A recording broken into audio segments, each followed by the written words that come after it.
Bill, Flo, thanks so much again for joining us this afternoon. I think it might help, though many of us are going to be quite familiar with your story and you personally at this point, if you would just give us a little bit of context and background and what it is that you do. So maybe, Bill, if you'll take us away. Yeah, of course. So my name's Bill Connors, CEO, co-founder of Formotive. We're a behavioral intelligence product. So what we do is we work with leading financial services companies, insurance carriers in both P&C and life insurance, helping them analyze their digital user behavior, or digital body language is the way that we like to think of it. So think a user's keystrokes, backspaces, mouse movements, copy, paste, corrections. And our clients are using that to make real-time predictions on things like underwriting, propensity to bind, propensity to lapse, and propensity to abandon different financial services workflows and processes in real time. Thank you so much. Flo? Yes, thank you so much, Fraser, and excited me to be part of this conversation as well. So I'm Florent Breton. I have a French accent, so you'll have to understand that all the way through the panel conversation here. I moved to the US 6 years ago, and I co-founded Acquire app with my friend Maxime Prévost. We started up the business last year in 2020, and we are a shopping page builder for e-retailers, and we do like shopping pages with a built-in checkout to elevate the shopping experience. A lot of people right now want a very immediate and yet elevated experience, and that's what we're providing. Fantastic. Now that introductions are over, although this will probably come naturally as CEOs, if you would like to interrupt me and ask questions of each other, feel free to do so. When I was working on some of the questions for this afternoon, it occurred to me that in a lot of ways, the acceleration of, let's say, the digitization of commerce, which has been caused by the pandemic, has been really a tailwind for both of your businesses. And especially perhaps for Formotive, I think 21 was an extremely transformational year, aside from the fact that you took a Vestigo Ventures check, which transforms all businesses. But Bill, if you could unpack maybe some of the accomplishments from the past 12 months, that would be really helpful for us. Yeah, you stole some of my thunder there. That was one of the things that I highlighted. But no, on the business side, we were able to triple our recurring revenue. We were able to grow our annualized insurance transaction numbers to well over 200 million. So if you think about that on a per session basis, we tracked digital behavior on well over 1 billion web sessions in 2021. We think we are leveraging or riding the tidal wave around digitization in financial services, right? Which really happened in March of 2020 and continued because folks still aren't going into bank branches. They're still not sitting down with insurance agents. And that's been a huge accelerator for our company. And then finally, on the team front, really actively hiring. We're seeing more and more competition in the hiring market, but we were able to quadruple the team. Granted, part of that was a bit of law of small numbers, but we've been fortunate to bring in A+ talent across technology, data science, and go-to-market, and kind of tying that to the FinTech trends. You're seeing more and more competition for data science, analytics, and data engineering talent, and that's financial services companies are becoming data companies ultimately. So we're seeing a lot of competition head to head against some of those organizations and finding talent, which has really been an interesting challenge this year. Fantastic. And thank you so much for mentioning talent, because we'll definitely be getting back to it. I must apologize somewhat insincerely for stealing some of your thunder. I think Mike has been spoiling you, but plagiarizing founders is something I do very well, so you can get used to that. Flo, I think in a similar vein, maybe talk about the last 12 months. Yeah, I think what is fantastic about the very early days of the startup is that everything seems to grow pretty fast. And when we started Acquire back in 2020, we were just having a PowerPoint, deck of slides. And eventually we took that to an MVP and very good tractions early into 2021. And that's when we were excited, to have you on board and join us on that exciting journey here. So we don't have like a 4x growth in our team, just 3x. Bill, so you've been doing better than us, on the talent growth here. But we grew the team and we've been super proud, to attract talents. I know, this might be part of a further conversation down the road, but growing the team has been fantastic. And we have had like a very heavy focus on building the right product. We wanted to build the product that merchants will love, and taking the time as well to build something that will be creating a new space in that very mature e-commerce environment. And we've been like shaping the product to the point where we feel right now that this is our spot. And growth has been for us, taking off, especially since we started promoting and getting a little bit of our outbound marketing initiatives, in the late of 2021. We've seen sort of a hockey stick, comes the few months before Black Friday, Cyber Monday, and we're excited, to ride the wave here. Fantastic. And Flo, in particular, I was lucky enough to have the chance to spend time with you and the team at the company offsite in Vegas, which was a great deal of fun. But what struck me is, for such a young company, the caliber of the individuals you brought together is remarkable. And I think we know that this hiring marketplace has never been more aggressive, never been more competitive. So I would love for you to share some lessons on hiring in the past year.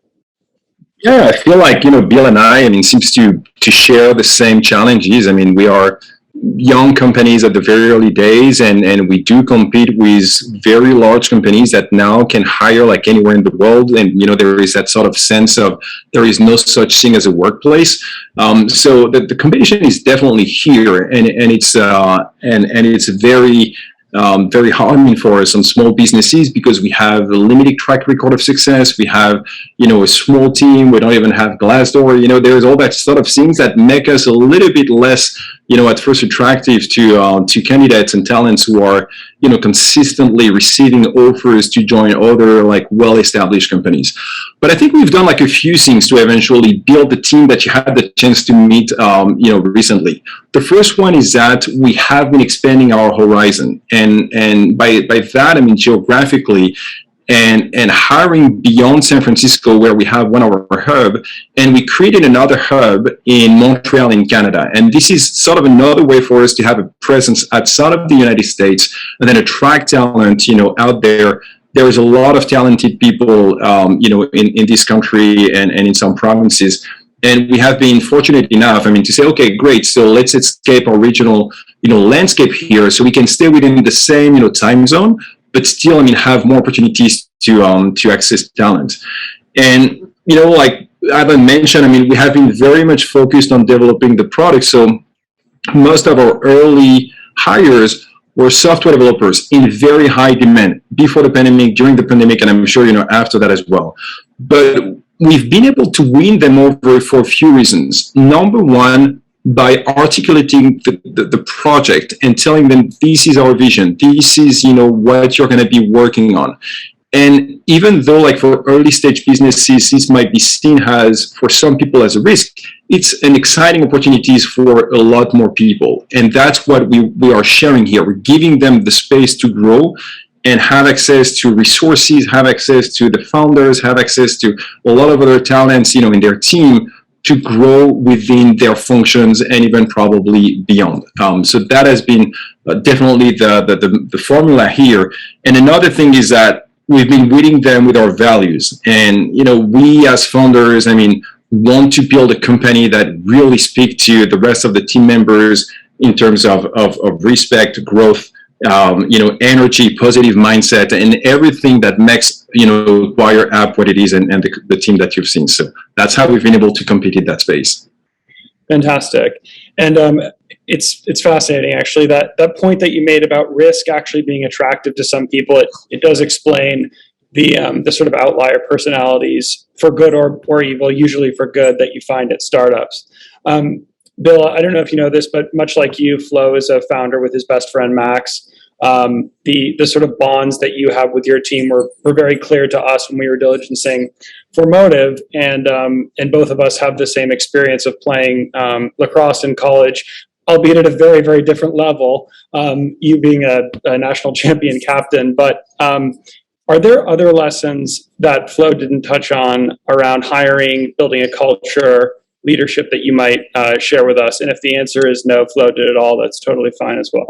Flo did a fantastic job. The things that I'll add as far as an adjustment is if you look at from the beginning of 2021 to the end, we've had to be way more decisive, right? So if the hiring process lasted 3 weeks previously, we're getting to the point where we have to make offers in 3 days. We have to rally the company to say, hey, we've got a really good candidate in the queue. We need to do 5 interviews in 24 hours in order to get this locked in and done. And in the context of what Flo mentioned around finding the right people on risk, I found some quote on Twitter that I've been using because it's almost a great qualification mechanism that I send to potential hires of sometimes, you can make the safe choice and go to a big company and be really successful and being a cog in the wheel. But there are other times where it's much more exciting to join something where it's either going to fail or be successful, dependent on you.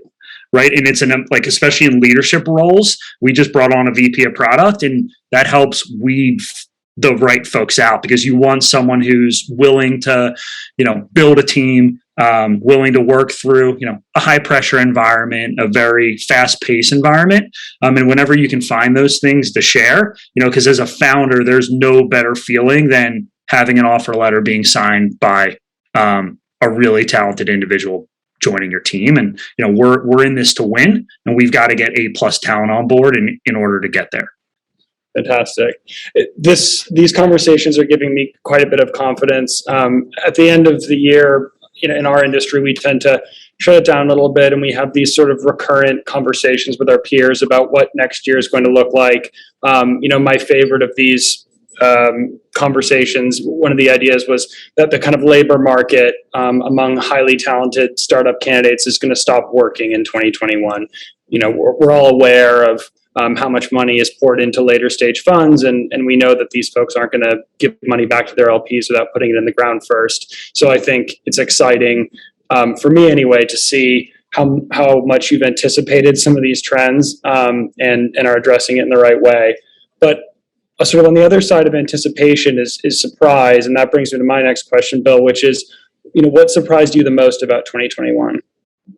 I would say, we already talked about hiring, which was one of the things that we were going to hit on. The other was we've definitely seen a shift in some of the large financial services organizations that we're working with. And, they've been focused on digital for so long for their customers. We're seeing more and more of a focus on digital and technology in their back office, right? And their agents and their underwriting team. So for example, when we're working with certain carriers on their, say, direct to consumer auto application, they're saying, hey, can we apply this to our internal policy administration system or to our call center, right? Because we want to get more efficient on the back end. And we're seeing that as a huge trend. Like in insurance in particular, you see a lot of carriers who are consumer lead, and then you have to speak with an agent. Well, carriers don't want to scale their agent and their call centers linearly with the amount of digital advertising and marketing that they're doing based on website hits. So they're trying to get a better understanding as to a lead just came in. Well, what's their propensity to actually bind and buy a policy? So they're getting away from the FIFO or the first in, first out methodology and starting to look at and analyze, hey, this person's 5 times more likely to bind a policy. They're going to go to the top of the queue to our best call center rep versus this person's 5 times less likely to bind a policy. We're going to deprioritize them. We're seeing that as a huge trend, and we expect it to continue well into next year or this year now. That's extremely helpful. And are there other trends, or maybe not trends, but sort of persistent things that you've observed last year that you think are really more circumstantial that are probably going to, change somewhat dramatically as we go into 2022? I think, if you look at life insurance, something like 3% of policies are open direct to consumer. I just bought my first term life policy, and my number one criteria was who's not going to require me to take a medical exam, and can I get an instant decision and just lock this in 15 minutes, right? And carriers are extremely conscious of that. So I think, as time develops over the next, call it 24 months, you'll see that number grow from 3 to 6, right? And there's already been so much investment in D2C life insurance, just using that as an example. We expect that to continue. And for us as a business, it's a great trend. Fantastic. And some of the trends that you mentioned that you think are going to persist, they to me seem quite straightforward, quite logical, as if the industry is getting smarter and modernizing of its own accord. And I'm probably going to ask you why, but I'm going to go to Flo for a sec so you can think about a good answer. Flo, your business is, I always am particularly attracted to it because you're a business that serves other businesses, and in a lot of ways you empower sort of small entrepreneurs. And I have this sort of fantasy anyway that you're able to take small business owners and really change their lives with your solution. But seeing such a wide array of customers, do you have any observations about industry trends in general that you could share with us? I suspect just about everybody on this call bought more things online last year than they had the year before, and by a wide margin in 2019. So I think there's sort of a human interest element for all of us. Yeah, sure. And I think you're right in saying that right now we are working with a wide, like diverse pool of merchants. We're helping merchants with a GMV less than $1 million a year, all the way to $100 million a year, in creating new experiences. And the trend that we have seen is that everyone is looking for a higher degree of personalization when a brand engages with a shopper. And quite interestingly, we're sort of seeing like the marketplaces, so the well-established one, offering hundreds of thousands of SKUs at your fingerprint. And that's a very transactional experience. You go out there because you know exactly what you're looking for, and you can buy it, very easily. And then, they are like these web e-commerce builder that are creating, like a more curated selection of products, but still like that can be in between the hundreds or even the thousands of SKUs that merchants are offering for shoppers. And what we've seen here is that store owners, who are the one that we are talking to, they want to promote like a few products and have a higher degree of personalization because they are running ads campaigns, they are running email campaigns with a very dynamic and advanced segmentation of their existing base. So they know when to reach out to people, to their shoppers. They know which kind of messages, they want to convey. They know exactly which kind of product that shopper is actually looking at buying at that present time. So they're looking for a very personalized experience. And yet, what we've seen is that so far they were just like redirected to that transactional on-site e-com experience. And so the trend that we've seen is that these merchants were coming to us and we were engaging in conversation, and they were saying, yes, I'm actually, I wouldn't say stuck, but I'm into this environment, which is great. And the only way for me to have that level of personalization is to stack application on application on application, which is eventually slowing down my entire website. And this is not, what they eventually want to do. So I think the trend that we see is that a greater degree of personalization to address a greater number of people on a variety of channels. We see TikTok, like skyrocketing across, 2020, 2021, and ongoing as well. And then this is the trend that we see. How can merchants offer, a wide selection of product or curated selection of products for a few of them to their audience, living and breathing on some very specific channels? Their existing stack is probably not offering them, these kind of options, and that's where we're entering. So that's the kind of trend that we've seen, and that's the offering that we're building to address that pain. Fantastic. Bill, so I'm going to go back to you now, and I'd love to understand maybe if you can speculate as to some of the catalysts in the industry which are making us modernize. And I think the other thing I'd love to maybe unpack a little bit, if it's possible, is when I think about Formotive solution, and there's sort of like a personalization happening here too, but on the back end, the carrier is personifying the person that's applying for whatever the product is, and then sort of allocating resources to close a sale. I wonder the extent to which there have been conversations about personalization in the sort of acquire sense of how do you, once you've created somebody, how do you dynamically change the experience so not only are they getting the right call center rep, but things start to feel like, from almost a marketing perspective, that they are closer to the individual who's looking for a policy. But maybe we can start with why we're modernizing as an industry. Yeah, I think it's a lot of consumers are doing the research themselves, right? I know I don't love to talk on the phone. I prefer to text. I prefer to do the research alone.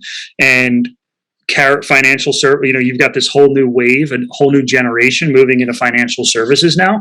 And you also have the fear of missing out with all the money going into neobanking and the insurtech players. I think another really interesting piece around personalization, and I'm sure Flo sees this as well, is the changes in the regs of what Apple's done around cookies and third-party data sets versus first-party data sets. We are positioning our data around personalization, saying, hey, someone hits your web application asset, you should know every single thing that they do on the page down to their keystroke. So you can start to build this behavioral profile around your consumer to help provide that correct experience.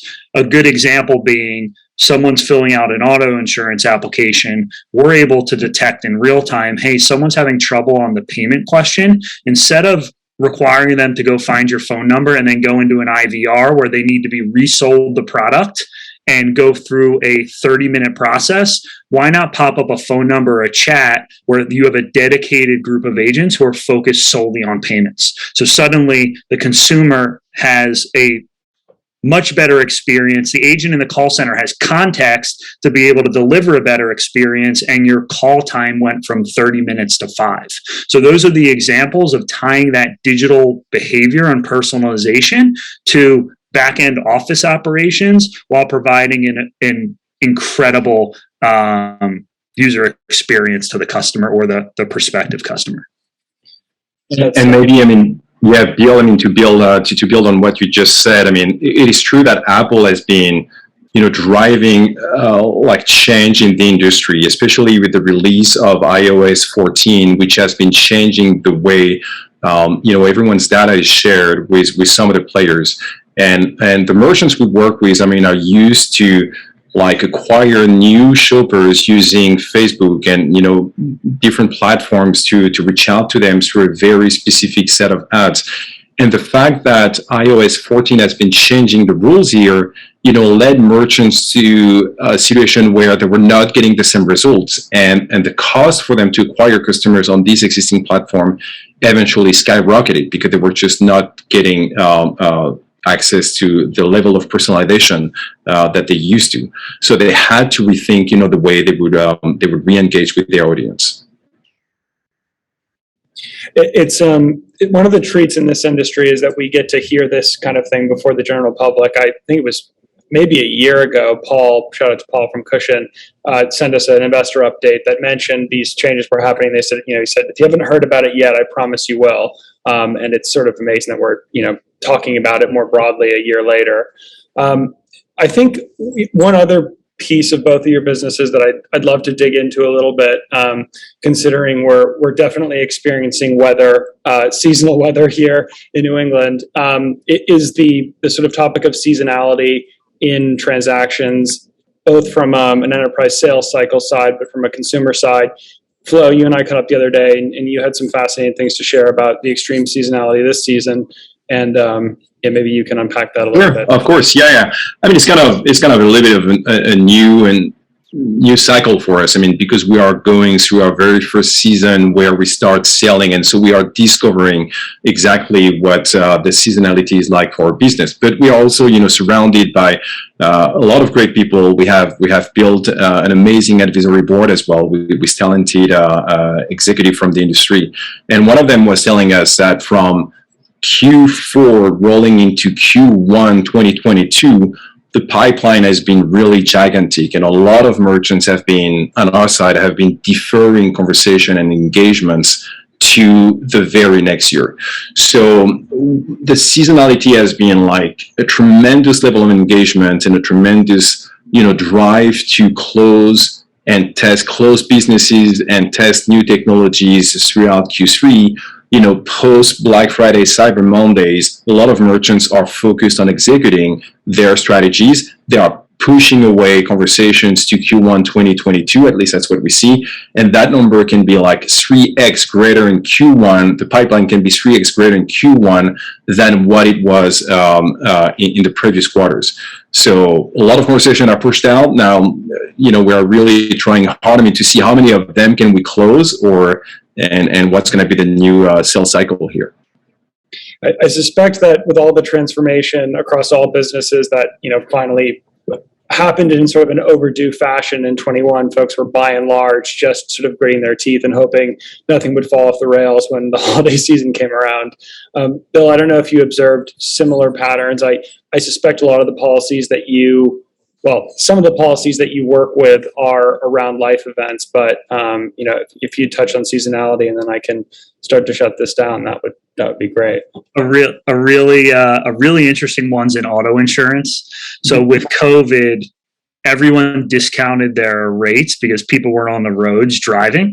So now everyone's paying lower premiums. If you look at the earnings of most auto insurance carriers or folks in that space, their loss ratios have skyrocketed because suddenly people are back on the road. They're paying a lower monthly premium, and used car prices are up 35% this year, along with parts and supply chain issues.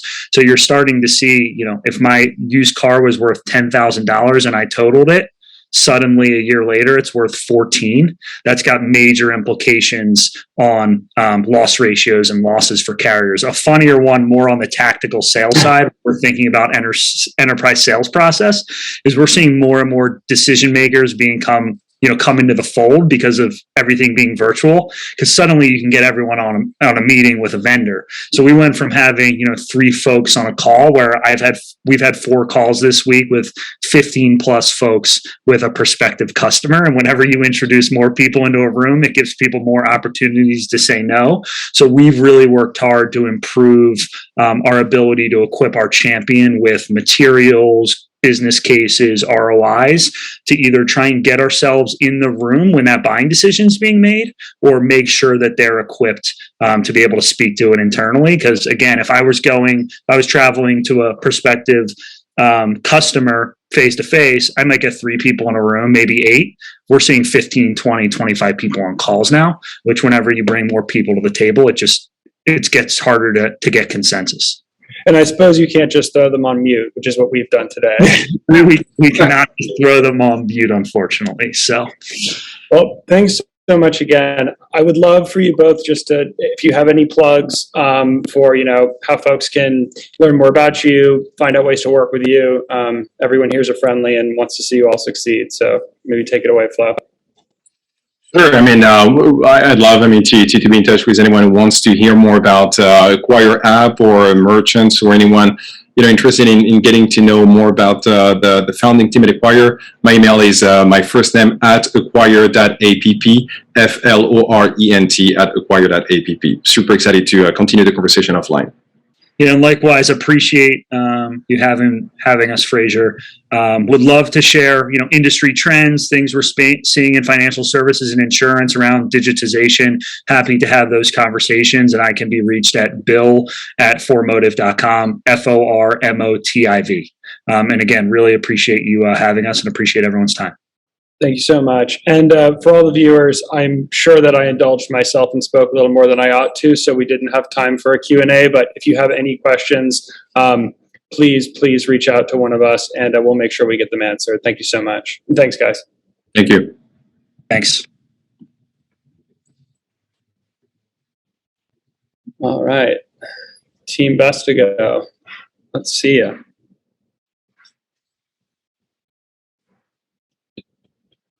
We're back. Hope you didn't go anywhere. No, this is a great conversation. It was fun. You're back, really intelligent people, and you never get bored. No. Okay, we got Flo's leaving. We got Kelly. Sorry to have everyone. I'm just cycling through. Mike, turn his camera back on. I guess I will just kick it off. I think most everybody here will be familiar to you, but I'll just make some brief intros and let everybody say hi, and then I'll get to my questions. First off, we have Mark Cassidy, General Partner. We've got Ian Sheridan, Managing Director. Perhaps a new face, but one that's very familiar and beloved by the Vestigo team is our new principal, Kelly Shaw. Well, not so new. You've been here for a year. Who's being a real sport today and is feeling a little under the weather. And Mike, who I hope you all know as well. Okay. So Ian, you are first up, and I would love to hear what is the single most important trend from last year that you are focusing on through the year ahead? Fraser, I can name that trend in 2 letters, but let me unpack these 2 powerful vowels, if you will. So we remain, as a team, acutely aware of the consistent themes driving FinTech adoption, driving down costs. We've talked about this external, internal forces to modernize, market pressure to design and delight, improve the outcome of the client while making it safe to do business. The big drop of big impact areas that are driving this is the enablement of more meaningful client engagement, automated workflows, embracing financial wellness, personal financial management, embedding non-traditional products into wealth management, enhancing security and compliance, and addressing the high cost of doing business. So we continue to see, and I'm going to get to those 2 vowels, machine learning, cloud computing, the API economy, blockchain, work at the work site, and customer engagement. So what's the one? It's artificial intelligence. Why? Because big data supported by massive compute power and data sets is happening faster and faster, even since we started Vestigo so many years ago. This week alone, we've seen 2 great examples of mind-blowing big data AI, a company that assesses risk across the globe and can get down to 50 meters, and another company that has the latest generation of language models that empower the customer experiencing and optimizing content across an enterprise in a way I've never seen before and empowers a brand. So, it really, and the week isn't even over. We're going to see. Well, I know what we're going to see tomorrow, but it comes down to those 2 letters, my friend, AI. Thank you, Ian. Kelly, are there sort of sector themes within FinTech that drew your attention last year? And what are you looking for this year? Sure. So to bank a little bit off Ian, he mentioned kind of AI as that overarching layer, but really underneath that was delighting customers and reducing costs. And that was one of the reasons for our focus on behavioral analytics and ultimately investment in Formotive, which we're really excited about.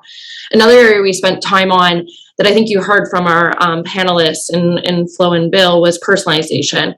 And so that was everything from investment to acquire to taking a deeper look around personalization, innovation in banking and other market segments.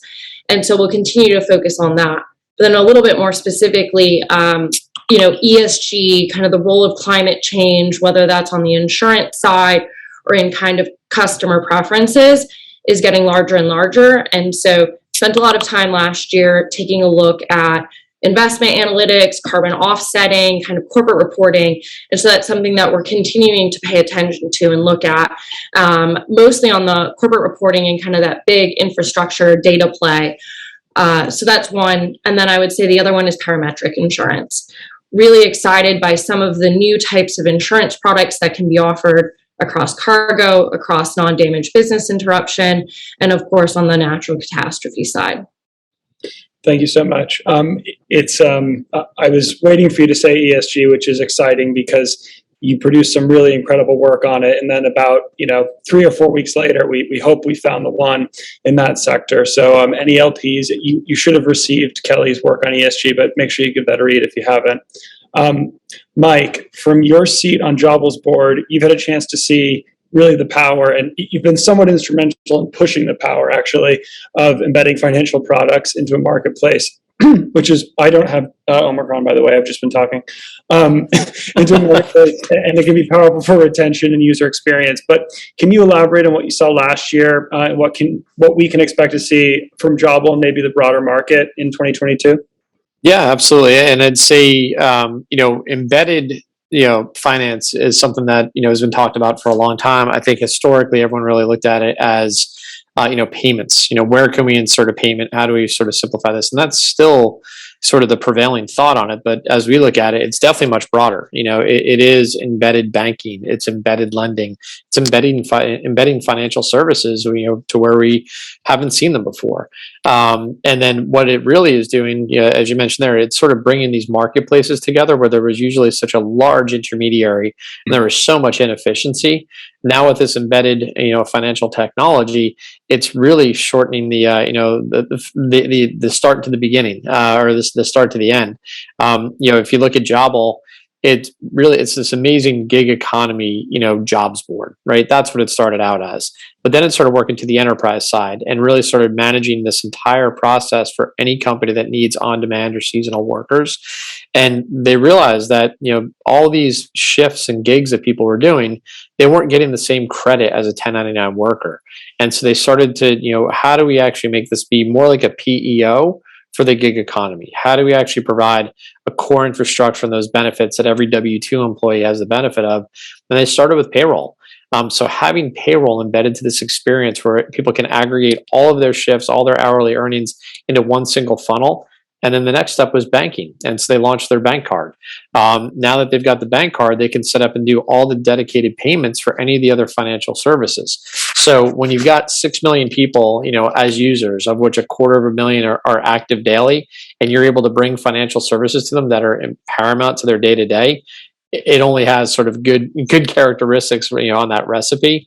The other one that has more of a marketplace dynamic, though, would actually be Acorn. Acorn Finance takes it right down where they connect everybody that needs that lending without having to go offline. So through manufacturers, through contractor software, these folks are actually putting the lending opportunity right in the hands of the homeowner. Higher credit quality, better rates, multiple types of products, and now they're avoiding that potential leakage of somebody leaving and going to the credit union and not coming back, or going and shopping a deal. So about a 10% top line lift, and also a better rate because it's got the sort of the lending tree marketplace where it's going to be the best rate you can get for the best product you're looking for. So all of these embedded capabilities are really taking some of that fat out of the middle that we've never really needed in the first place. Well, it's interesting because they also take out a lot of the problems with consumer fintech. It's getting somebody's attention to buy a financial product. It's not a Patagonia vest. It's not something people want. So when you sort of embed the financial product piece, you end up with, come for the golf simulator, but stay for the fintech, or come for the job and stay for the fintech. It's true, and people typically, they've always been so siloed, right? But now that we've got fintech and everything is API forward now, so everyone's sort of plugging in, whether it's clean data interaction or it's a set list of functions or functionality that they can actually produce. All these capabilities are plugging right in. So now you can sort of take all of these historic verticalized financial capabilities, and now they're horizontal. You can place them in anywhere where it's needed, and money's what makes the world goes round. So if it is a golf simulator or a life insurance contract, you've got to either be able to finance it or pay for it. Pick your poison. It's ever present and always needed. Well, it's you might want real-time life insurance for when you're in there. Exactly.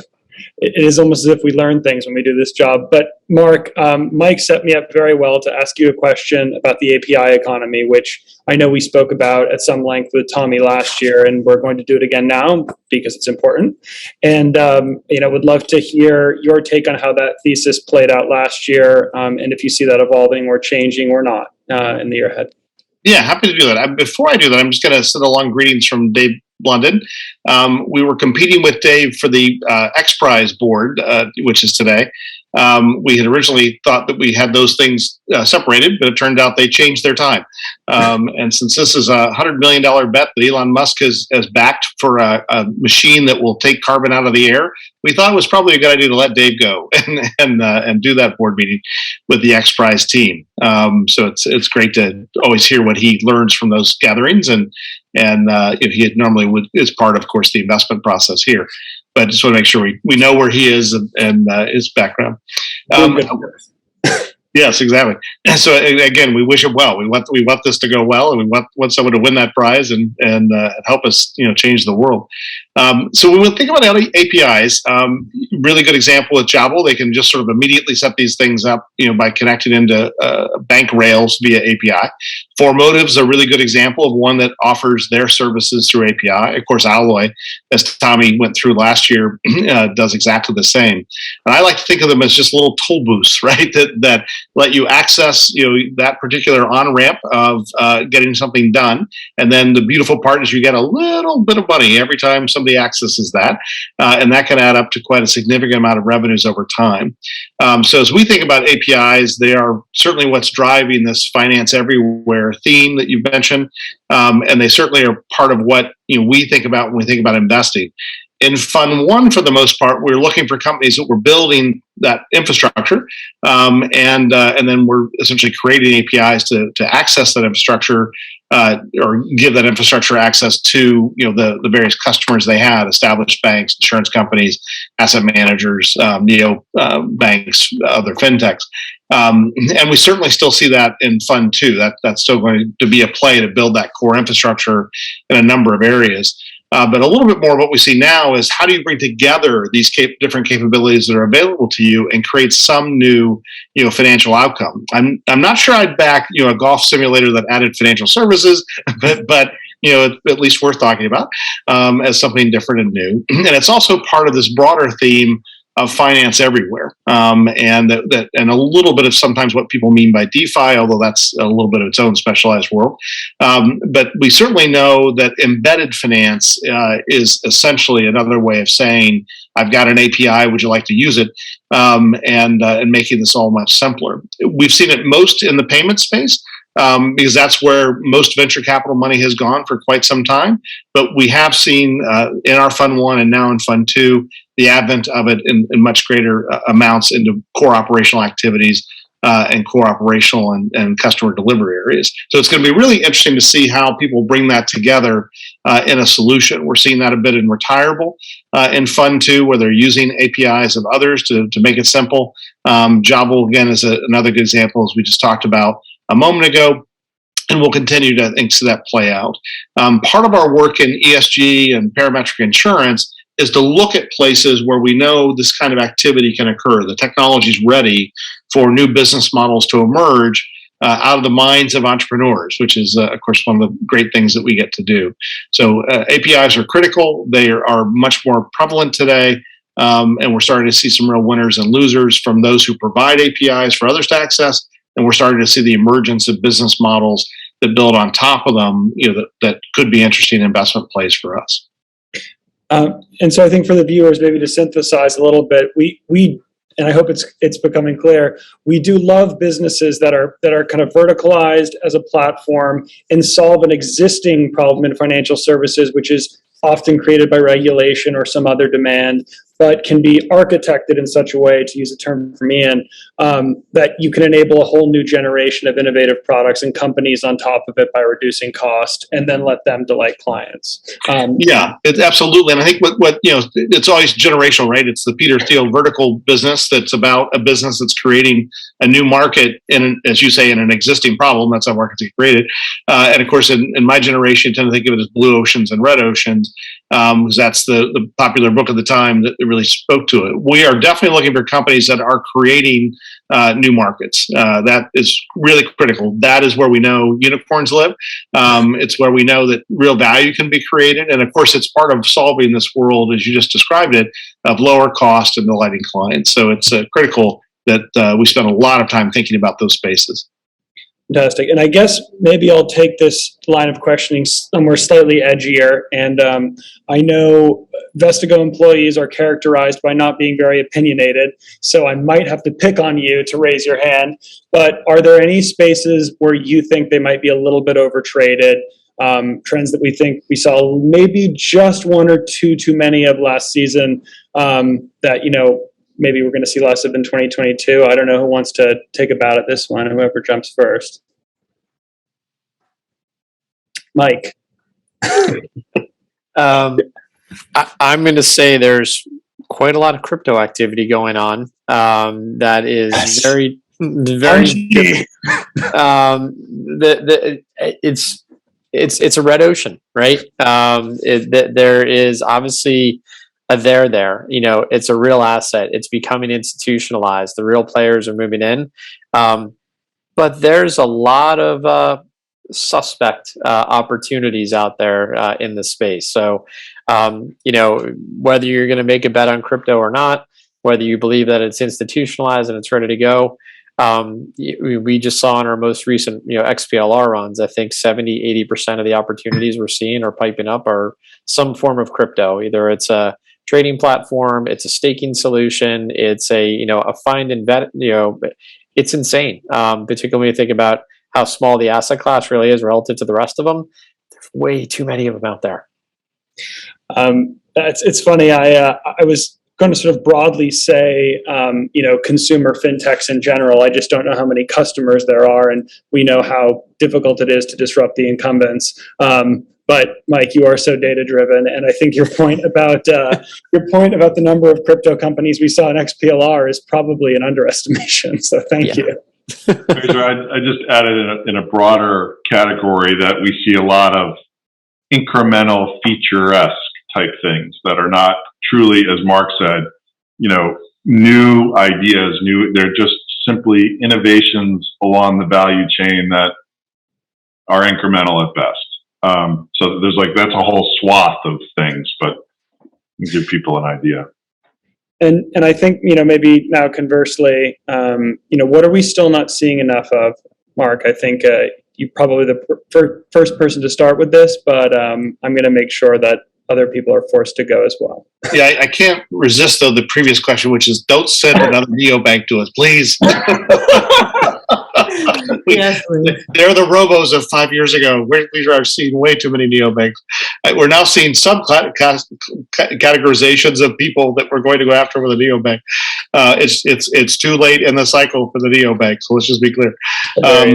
That'd be a very unusual idea. But I think in all seriousness, there are a million problems that need to be solved in financial services. And I'm somewhat disappointed that we're not seeing that. It's not that it's somebody else is seeing it, we're not. It's that it just hasn't existed yet. I frankly think it's a little bit delayed because of COVID. It's just much harder to form teams in virtual time. There's a lot fewer activities for entrepreneurs to get together. Try as you might virtually, it just doesn't have the same thing happening to it when you get people together. And so an example would be deep operational issues within any stack of technology and processing within you pick the industry type, right? Insurance, asset management, banking, and I look forward to the day, right, that we see more and more of those. I think we're seeing an awful lot in a really good way that plays in exactly to your AI point, where it's really fun to see how people are thinking about AI as a productivity enhancer and as a way to gain insights that hadn't been there before. I think everyone's familiar that sort of the wave of people who did that with credit has come through. And now they're thinking about, how do they think about what the consumer's, behavior is, how they're thinking about the consumer's activity, and how they're thinking about business insights that can be there. So it's fun to watch that tool get applied to different use cases, but we could always see more of it, that's there. But there's an awful lot in the tech stack, ops stack that needs to be fixed.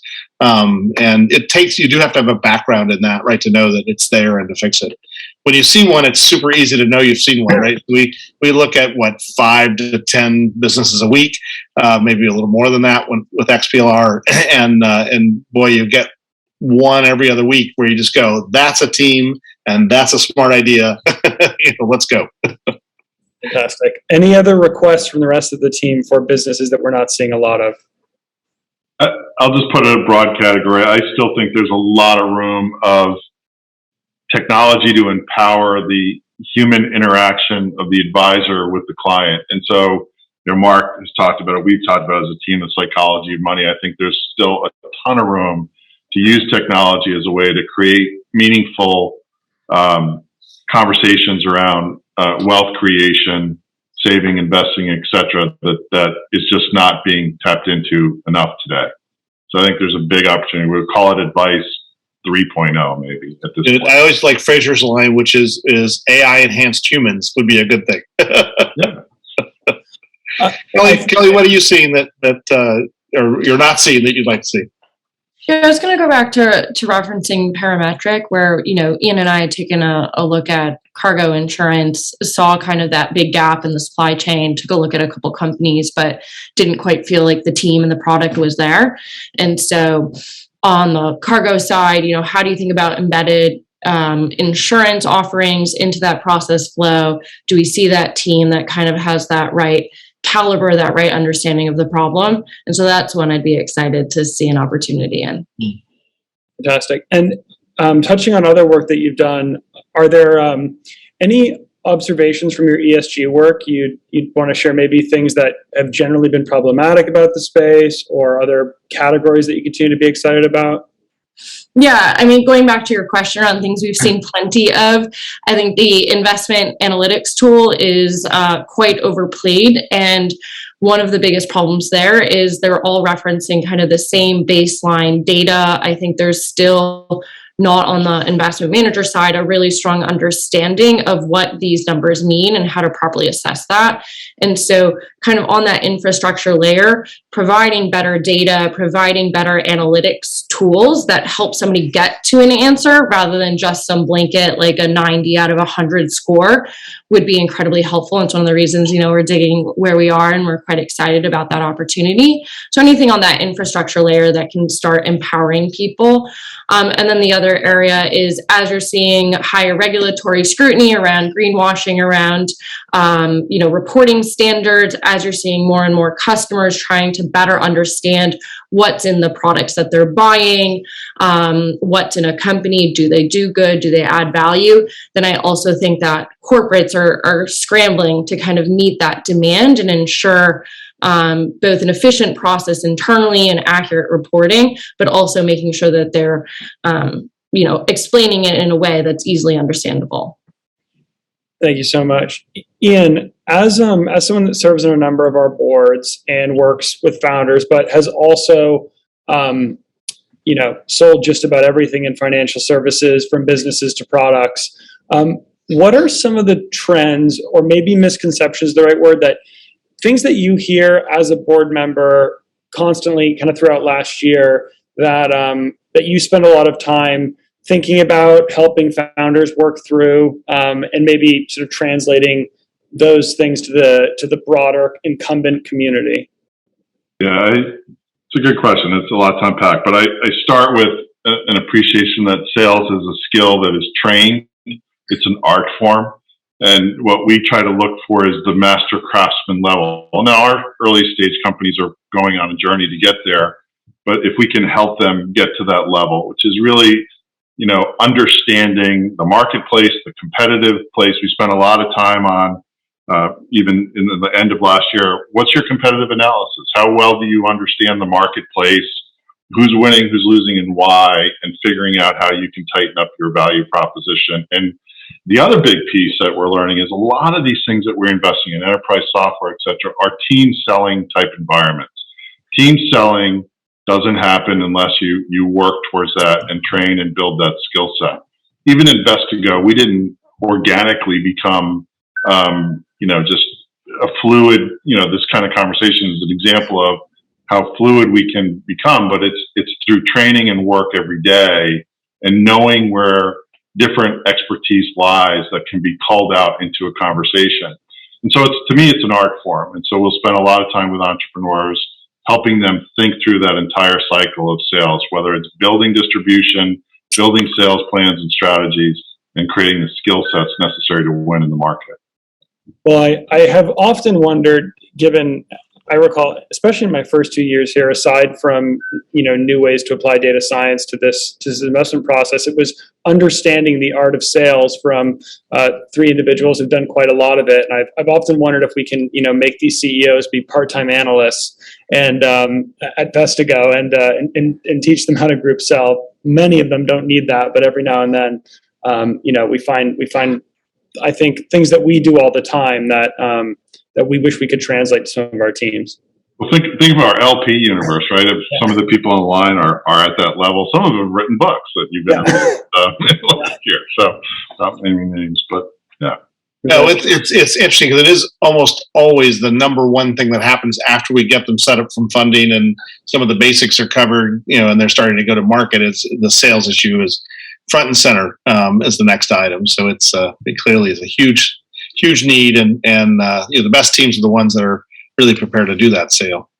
But I think we do a good job collectively. As obviously teams are so important, but that executive readiness checkbox and that level of comfort that I would feel on any of our entrepreneurs and founders, that I could call my closest friends in the industry who are trusted people I've worked with for 35 years, that I can put this person in front of them with a high degree of confidence. So we actually start from a wonderful place. The other skills are learned. Yeah. And I think, to be fair, in some sense, almost no one does as much group selling as we do, because when we're pitching entrepreneurs, we are selling our capital as well. And we're team first and foremost. And it's what we do literally all day. So, we picked up a few tricks.